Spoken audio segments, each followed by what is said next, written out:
Hello and welcome to Fun Beginner Build Inspiration. If you're new to the world of Wraeclast or are just thinking about what your 30th alt could be, then this is the place for you. Today I'm going to be looking at one of my favourite builds, the Cleaving, dual-wielding physical duelist.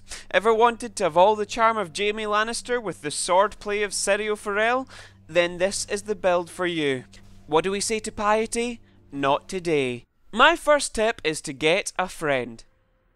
Friends are great in real life and in Wraeclast. For much of this playthrough I enlisted the aid of my favourite comrade in arms, Peggy Blonde the Witch. Her spells may be cold but her heart is warm. What's great about this build is that you have your bread and butter skills in the bag shortly after Hillock draws his final breath.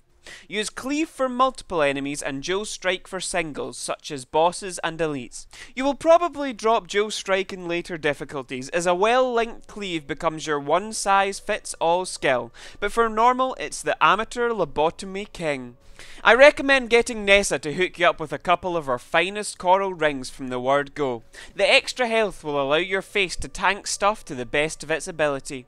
Throughout your Wraeclast wandering, keep your eyes peeled for all the usual suspects. Life, resists, armour, and be sure to grab a second sword or axe with high physical damage as soon as you can.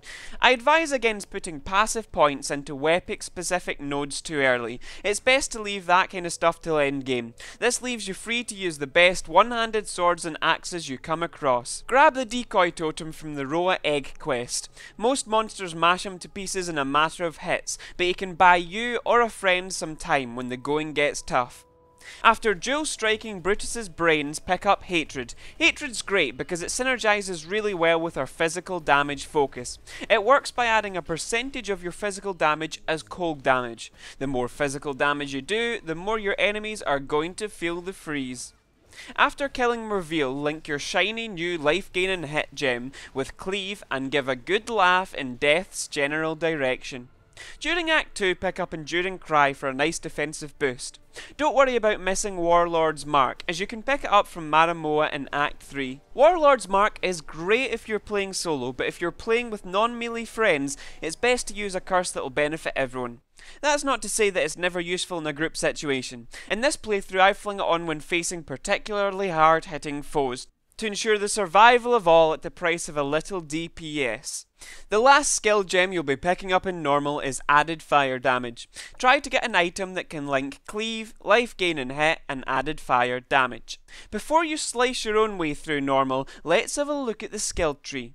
There's quite a bit of scope in terms of what nodes you pick up first, so don't feel like you have to follow my progression exactly. First off, you want to grab Master of the Arena, picking up the health in the way.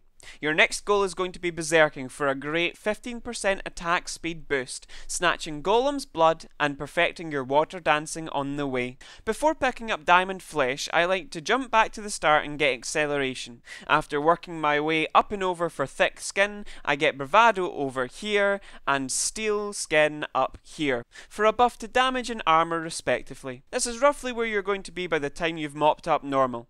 After this, I'd make your next stops Unwavering Stance and Iron Reflexes. These two nodes work exceptionally well together, and Iron Reflexes provides great gear flexibility.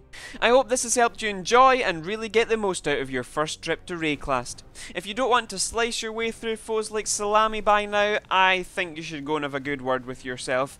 Ultimately, Path of Exile is about doing whatever you want, so feel free to deviate from this guide as much or as little as you want. I plan to do a lot more of these videos. If you know of a really fun, effective build for smashing normal to pieces, do let me know.